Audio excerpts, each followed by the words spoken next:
Kestrel's boot connected with the Apache warrior's shin just as his massive hand reached for her rifle. The crack echoed through the dusty trading post as bottles crashed from shelves, and she rolled behind an overturned table, her heart hammering against her ribs like a caged bird. "You're smaller than I expected," rumbled the giant who had cornered her in Willow Bend's only mercantile. His voice carried the weight of thunder across plains. "I wanted a sturdy woman to bear strong sons." Standing 7 feet tall with shoulders broad as a barn door, the Apache warrior called Ironbark had ridden into their sleepy Colorado settlement 3 days prior, demanding the woman who could shoot the eye from an eagle at 300 paces. Word of Kestrel's marksmanship had, apparently traveled far beyond the boundaries of the remote valley, but Kestrel Thornfield had no intention of becoming anyone's prize, especially not this bronze-skinned giant who spoke of her as if she were livestock at auction.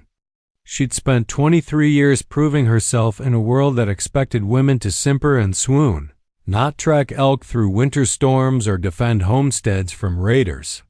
"Then you picked the wrong woman," she snarled, leveling her Winchester at his chest. The rifle trembled slightly in her grip, not from fear, but from rage that burned hotter than forged coals. Ironbark laughed, a sound like boulders tumbling down mountainsides. "You have fire. This is good."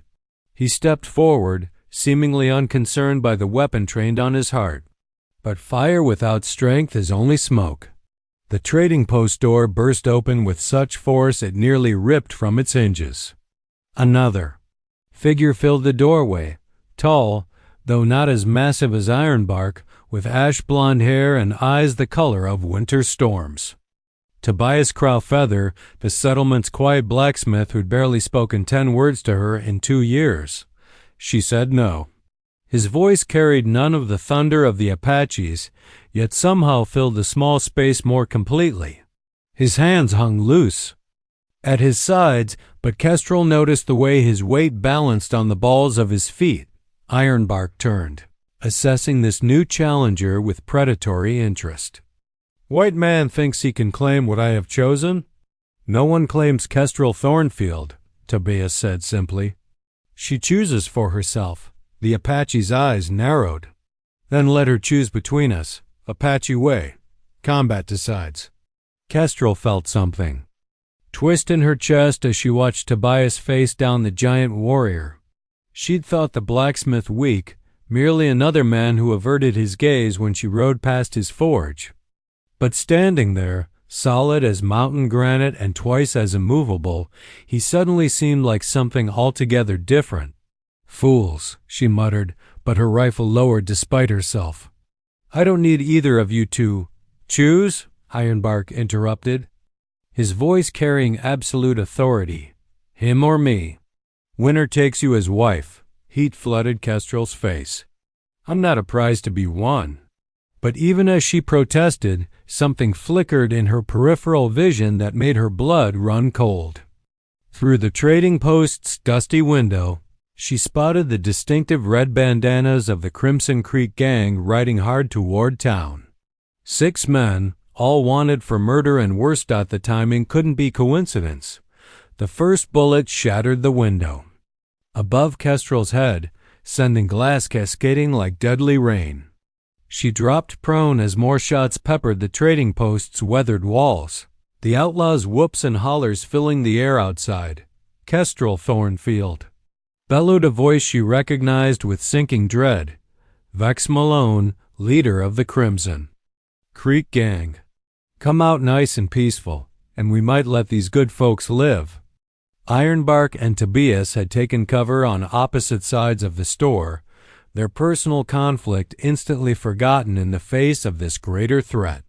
The Apache warrior's massive frame seemed to dwarf the overturned grain barrel he crouched behind, while Tobias had positioned himself near the back door, probably planning an escape route. "This is about you," Kestrel called to them both, checking her ammunition. 16 rounds left. "They want me for that bounty hunter I killed last spring. Defending myself, but they don't care about details." "Bounty hunter?" Ironbark's eyes gleamed, with something between approval and surprise. You killed Scorpion Pete? Shot him clean through the heart when he tried to drag me off to collect the price on my head. She peered through a gap in the wall. Seems his friends took exception to that. Another volley of bullets raked the building. Outside, she could hear Malone positioning his men around the structure. They'd surrounded the place, cutting off any hope of retreat. The handful of other townspeople had likely barricaded themselves in their homes, leaving the three of them to face the gang alone. How many? Tobias asked, his voice steady despite their dire circumstances. 6, including Malone, all of them killers. Kestrel calculated distances and angles. That window faces north toward the creek. The back door opens onto Main Street, but they'll have it covered. Our only chance is... The building shook as something heavy struck the front wall. Through the smoke and dust, she saw Malone himself standing in the doorway, a grin splitting his scarred face. Behind him, his men, fanned out with weapons drawn. Well now, what have we here? His gaze traveled from Kestrel to her two unlikely protectors, the famous Lady Gunslinger and her pet Redskin and pretty boy. Ironbark's hand moved to the tomahawk at his belt with fluid grace, while Tobias remained perfectly still, though Kestrel noticed his muscles had coiled like spring steel. "Let them go," Kestrel said, rising slowly with her hands visible but ready. "Your quarrel's with me." "Oh, but I think these boys might fetch a nice price too." Malone's eyes gleamed with greed, especially the big Indian. "Heard there's still bounty on Apache scalps down in Mexico. That was a mistake." Ironbark erupted from cover with a war cry that made the walls themselves seem to tremble. His tomahawk caught the nearest outlaw across the chest, sending the man spinning into the wall with a wet thud. Chaos exploded through the trading post. Gunfire thundered as Malone's remaining men opened fire, but Ironbark moved like a force of nature, his massive frame somehow flowing between bullets with impossible grace. Tobias had vanished entirely. One moment he'd been there, the next gone like smoke. Kestrel put 2 rounds center mass into the outlaw flanking left, then dove for new cover as Malone himself drew down on her. The gang leader's shot went wide, splintering the post she'd been using for shelter. "Behind you!" Tobias's voice rang out just as an outlaw burst through the rear door. But instead of Kestrel, the man found himself facing the blacksmith's hammer, a 20-pound sledge that crushed his skull like an eggshell. Blood painted the walls in crimson arcs as the battle raged. These weren't ordinary men fighting. They were 3 people who'd found something worth dying for in each. Others' courage. Smoke hung thick in the demolished trading post as the last echo of gunfire faded. 4 outlaws lay dead among the scattered goods, but Vex Malone had vanished like morning mist. Kestrel pressed a torn piece of cloth against the graze on Ironbark's shoulder, while Tobias stood guard by the shattered window. "He'll be back," she said grimly. "Malone doesn't give up that easy." Ironbark winced as she tightened the makeshift bandage. "This Malone, he is more than outlaw to you." It wasn't a question, and Kestrel's hand stilled. She'd hoped never to speak of it, but after what these men had risked for her, they deserved. "The truth, he's my brother." The words fell like stones into still water. Tobias turned from the window, his storm-gray eyes searching her face, while Ironbark went very quiet in the way of predators scenting danger. "Half-brother," she amended, though it made little difference. "Same father, different mothers. I was 12 when Pa died and left me his ranch." Vex was 19, already running with bad men. He wanted to sell the land for drinking money. She moved to the window, staring out at the empty street. Most of Willow Bend's citizens remained barricaded in their homes, waiting to see if more violence would come. I refused. Told him the ranch was mine by law and right, so he burned it. Her voice went flat, emotionless, with our stepmother inside. Tobias made a sound low in his throat, while Ironbark's massive hands clenched into fists. I've been running from him for 10 years. Every time I settle somewhere, build something good, he shows up to tear it down. Says no sister of his is going. To show him up by being successful, she laughed bitterly. The bounty on my head? He put it there. Spread lies about me robbing banks, killing lawmen. Made me into the outlaw he always claimed I was. Why not face him? Ironbark asked. End this hunt. Because he's right about one thing. I am smaller than he expected. She gestured at her slender frame. Vex is fast with a gun, faster than me. In a straight fight, he'd win. Tobias moved closer, and she caught the scent of coal smoke and honest sweat that always seemed to cling to him. There's more than one kind of strength. Something in his voice made her look up, really look at him for the first time. She'd seen him nearly every day for 2 years, but always in passing.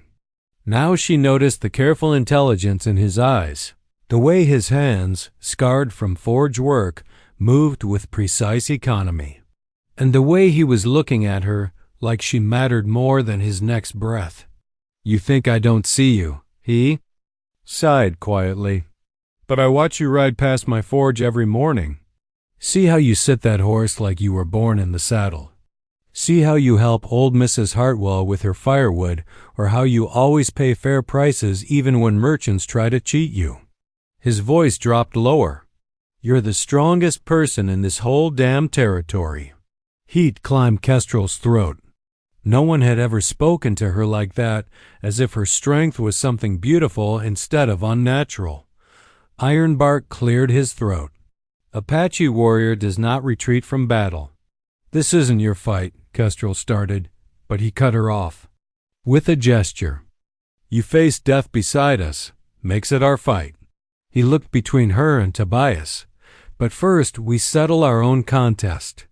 What contest? She'd forgotten entirely about their earlier confrontation. 2 men seek to court you. Apache way says combat. Decides. Tobias stepped forward. Then let's settle it.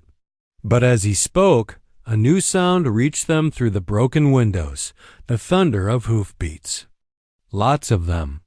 Kestrel peered out to see at least 20 riders approaching Willowbend. Their dust cloud visible for miles. Vex had brought reinforcements. The riders came like a plague of locusts across the valley floor, their dust cloud blotting out the afternoon sun. Kestrel counted at least 20 men, maybe more, all armed to the teeth and riding hard toward Willowbend. Her brother had called in every favor, every debt, every criminal alliance he'd built over the years. We can't fight that many, she said, though her hands were already reloading her rifle with mechanical precision. Ironbark studied the approaching horde with professional interest. 23 men. 5 with military bearing, deserters. Probably. Rest a rabble, but dangerous rabble. How can you tell all that from here? Tobias asked. Apache eyes see what Apache eyes see. The giant warrior shrugged. Also, I recognize 3 of them from wanted posters. Kestrel felt the familiar weight of despair settling on her shoulders. She'd brought this storm to Willowbend and now innocent. People would die because of her past. I should surrender. Maybe Vex will let the town be. No. Tobias's voice carried absolute finality. Your brother burns everything you touch, remember? He won't leave witnesses this time. The truth of that hit her like a physical blow. Vex would raise Willowbend just to prove he could, just to erase any trace of the life she'd tried to build here. The people who'd shown her small kindnesses, Mrs. Hartwell with her apple pies, young Timothy who always waved when she rode past, even cranky old Peterson who at least treated her with honest dislike rather than fear. They'd all pay for the crime of accepting her. Then we make our stand, she said quietly. Together, Ironbark added, his massive hand settling on his tomahawk. But first we need allies." As if summoned by his words, the back door creaked open. Peterson's grizzled head appeared, followed by his ancient shotgun. "Heard shooting. Figured you might need help." "You should stay hidden," Kestrel started, but Peterson spat into the dust. "Been hiding from trouble for 70 years, girl. About time I faced some head-on." His watery eyes fixed on the approaching riders. "That your brother?" She nodded. "Throat too tight for words." "Figured. Man doesn't bring that many guns unless it's personal." He stepped fully inside, and she saw he wasn't alone. Mrs. Hartwell followed, carrying her late husband's cavalry saber with surprising confidence. Behind her came Timothy, barely 16 and shaking like a leaf, but clutching a rifle that looked older than he was. One by one, the people of Willowbend emerged from their homes. Not all of them. Half the town remained barricaded, and she couldn't blame them. But enough to make a stand. "Why?" she whispered as they gathered in the ruined trading post. "Because you're ours," Mrs. Hartwell said simply. "You chose to stay, to be part of Willowbend.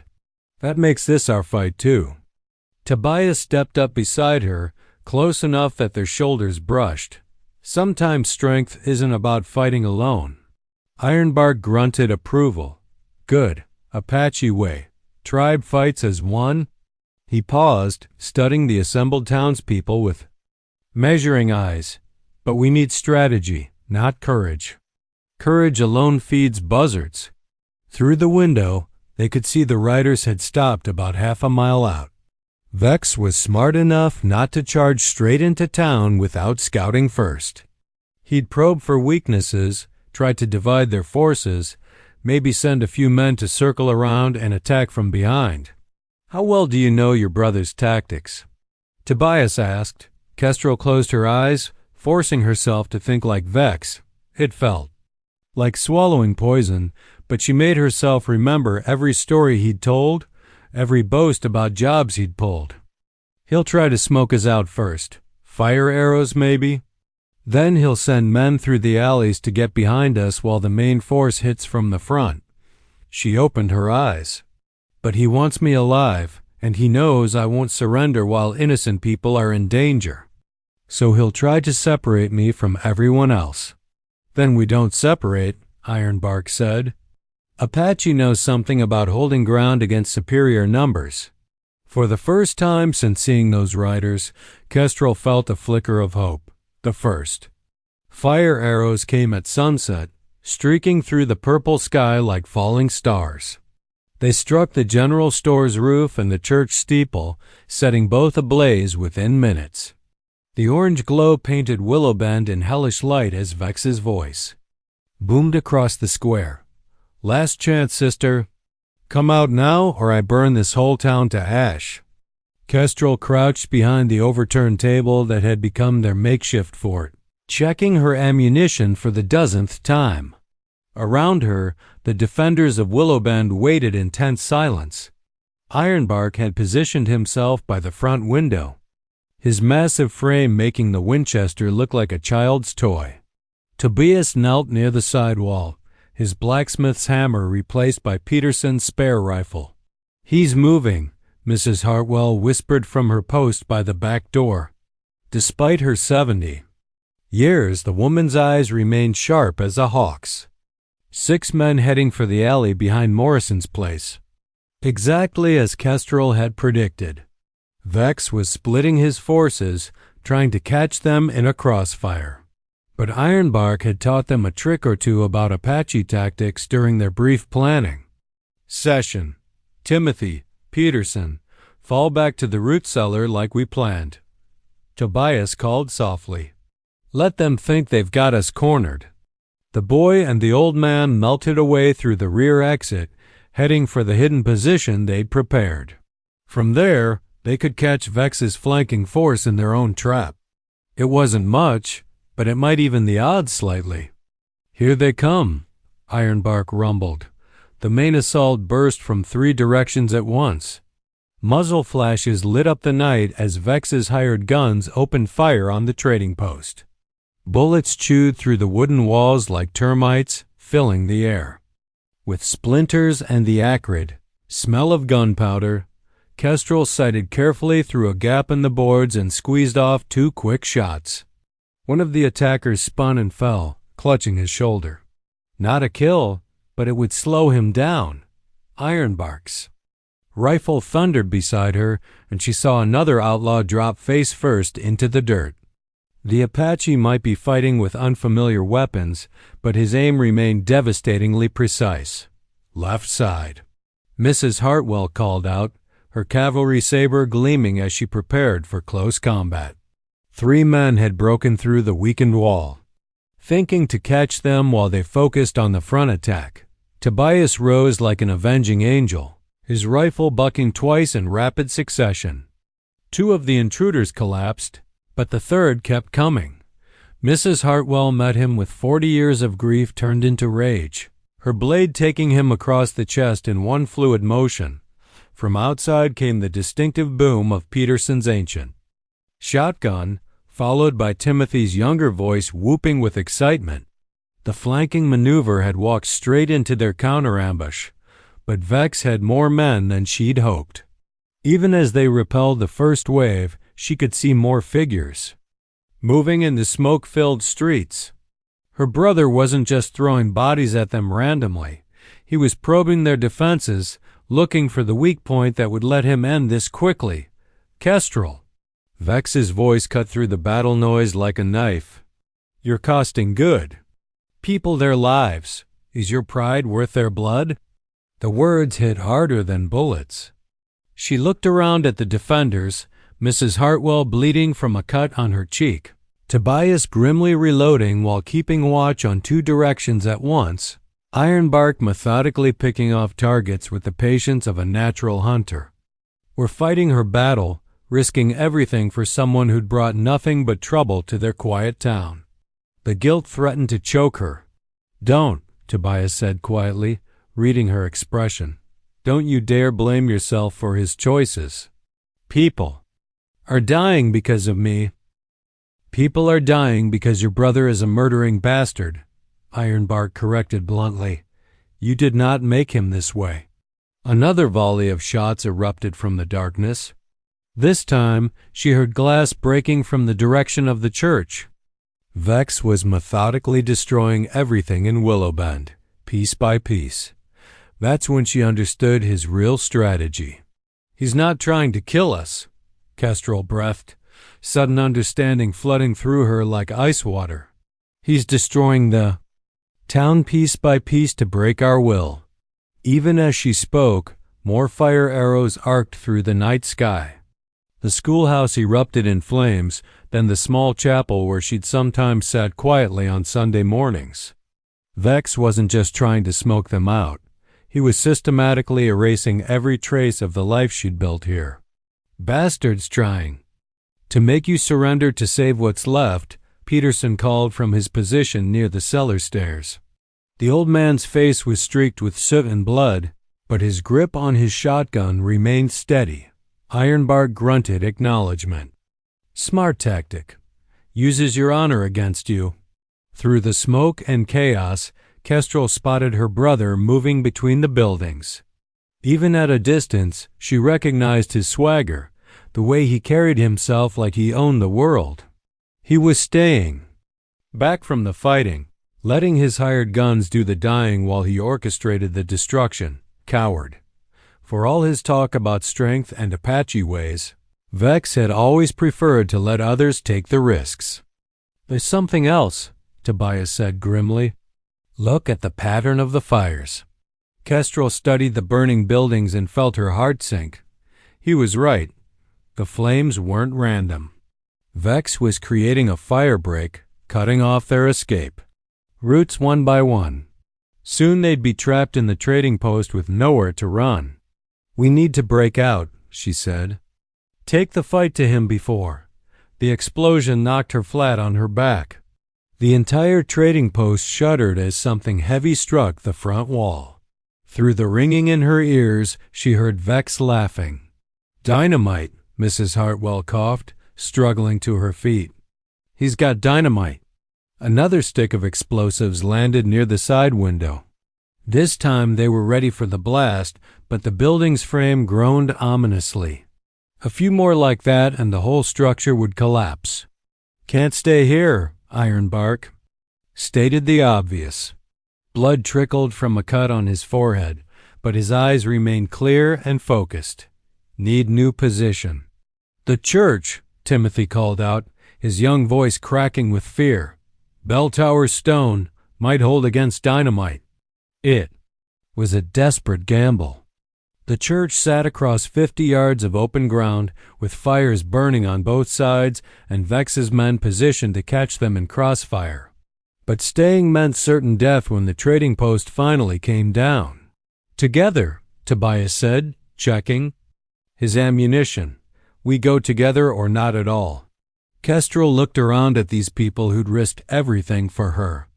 Peterson with his lined face and steady hands. Mrs. Hartwell clutching her bloody saber like a warrior queen. Young Timothy trying so hard to be brave.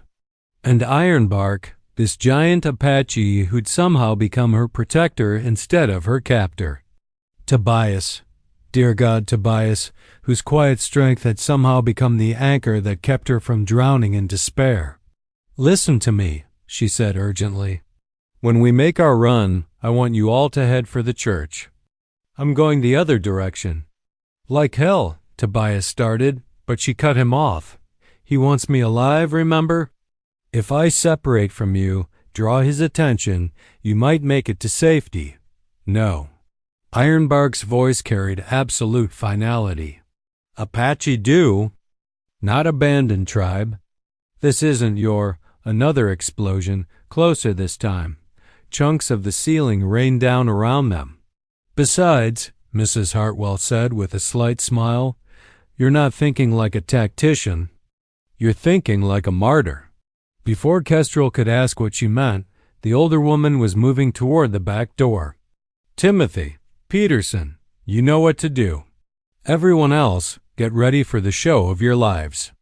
What happened next would be talked about in Willow Bend for generations. Mrs. Hartwell stepped out into the firelit night like an actress taking the stage.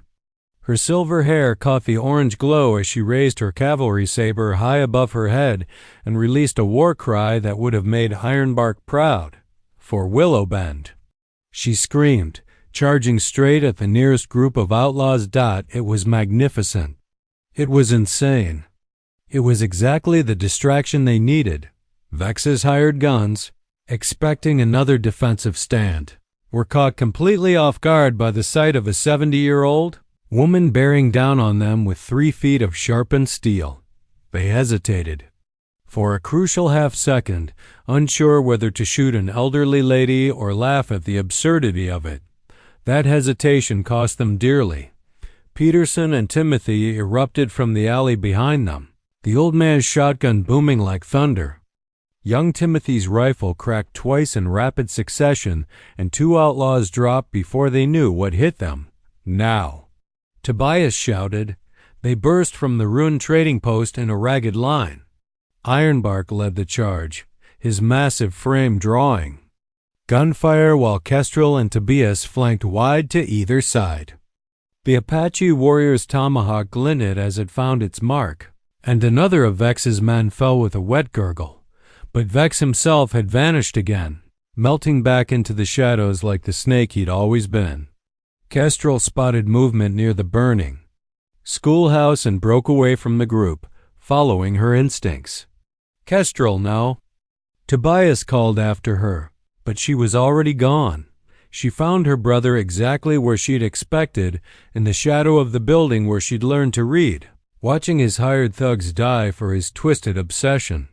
He turned as she approached, and even in the firelight she could see his familiar cruel smile. "Hello, sister. Been a while." "Not long enough." She kept her rifle trained on his chest, though at this range she could hardly miss. "Call off your men, Vex. And this. And it." He laughed, spreading his arms wide to encompass the burning town. "Darling, this is just getting started. You always? We're too attached to places, too sentimental. That's your weakness. My weakness is thinking you might have one decent bone in your body. Oh, I do. His hand moved to his gun with practiced ease. Right here in my trigger finger. They faced each other across 20 feet of blood-stained ground, two siblings who'd chosen vastly different paths. Behind them, the battle still raged, but Kestrel's world had narrowed to this moment, this choice. You were right about one thing, she said quietly. I am smaller than you expected. But you made one mistake. Yeah? What's that? You assumed I'd face you alone. The shot came from behind and to the left. Tobias positioned perfectly with a clear line of sight. But Vex was already moving, his own gun clearing leather with deadly speed. Time slowed to crystalline clarity. She saw the muzzle flash of her brother's weapon, felt the bullet pass close enough to part her hair. Her own rifle bucked against her shoulder, the recoil familiar as an old friend. Vex staggered, looking down at the spreading crimson stain on his chest with something like surprise. His gun dropped from nerveless fingers as he sank to his knees. Sturdy enough for you? Kestrel asked. He tried to speak, blood frothing at his lips, then toppled face first into the dirt. The silence that followed seemed to stretch for eternity. Then Tobias was there, his arms coming around her as she finally let herself shake. Behind them, she could hear the sounds of surrender as Vex's remaining men threw down their weapons. It's over, Tobias murmured against her hair. Is it? She pulled back to look at him, this quiet blacksmith who'd proven himself a warrior when it mattered. What about your contest with Ironbark? A slow smile spread across his soot-stained features. I think we both won something more important tonight. Later, as dawn painted the eastern peaks in shades of gold and rose, they stood together watching the townspeople begin rebuilding. Ironbark had decided to stay for a while, intrigued by what he called white man's forge magic. Mrs. Hartwell was already planning improvements to the town's defenses, her military husband's tactical training finally finding practical use. So, Tobias said, his arm warm around Kestrel's waist. What now?